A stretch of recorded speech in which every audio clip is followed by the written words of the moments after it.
billahi minasyaitonir rajim. Bismillahirrahmanirrahim. Sallallahu ala sayyidina Muhammad wa ala alihi wa sahbihi wa sallam.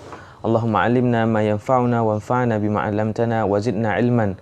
Allahumma faqihna fid din wa 'allimna at-ta'wil waftah 'alaina futuhal 'arifina bika ya rabbal alamin.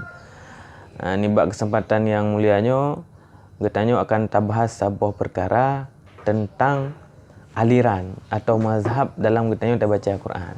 Jadi munyo dalam ilmu fikih getanyo ada pun mazhab Hanafi, mazhab Malik, mazhab Syafi'i, mazhab Hanbali dan mandu mazhabnya diwakil Rasulullah sallallahu alaihi wasallam. Menansi dalam ilmu kalam, mazhab Asy'ari dan mazhab Maturidi, aliran-aliran akidah. Menansi tengok dalam baca Al-Quran. Mungkin jamun-jamun waktu tengok nak tak nonton MTQ orang musabakah nak pegah hanya ikut qiraat 7. Qiraat 7. Betul. Awal segala teruk Imam Ibnu Al-Jazari qiraatnya cuma 7 buah yang mutawatirah, artinya teruk ke Rasulullah sallallahu alaihi wasallam. Menan teruk Imam Ibnu Al-Jazari gesempurnakan. Awal Imam Syatibi kumpul na 7 buah qiraat. Alihnya teruk tu Imam Al-Jazari gepe sempurna lah buah tu. Jadi menyedit yang leurung jina pada buah na qiraat. Pada buah na aliran, pada buah na jalur kitanya baca Al-Quran yang teruk ke Rasulullah sallallahu alaihi wasallam. Maka jawabannya adalah nasi siplo. Teman getanyo pukul na perle getanya sebagai pemula mubtadi dalam tab belajarnya pukul na perle tak ada pemandu minimal tak ada pu sabah mentang. Selaku getanya orang Aceh, selaku getanya tinggal Indonesia di Asia Tenggaranya, getanya biasa tak baca Al-Quran dengan sabah jalurnya nanti qiraah Asim, riwayat Hafsun dan tariqah Asy-Syatibiyah. Jadi orang-orang baik terpengaruh dengan punya qiraah, punya riwayah, punya tariqah. Ini pemilihan kata atau istilah-istilah yang dipakai oleh disiplin ilmu tajwid atau ilmu qiraah. Jadi pada tingkatan paling atasnya disebut dengan apa? Qiraah. Di bawahnya ada namanya riwayah.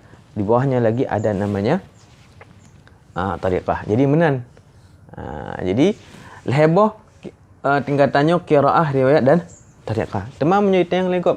Tengku pualiran lon baca Quran, lon baca Quran dengan qiraah Asim, riwayat Hafsun dan tariqah Asy-Syatibiyah. Teman pun manfaat tak ada punya yang kepon getanya hana mudah tak salah orang lain.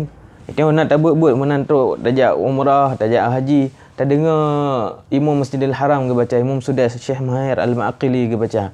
Kada dawa kena dak pegah pening nama mak jaiz hana betul.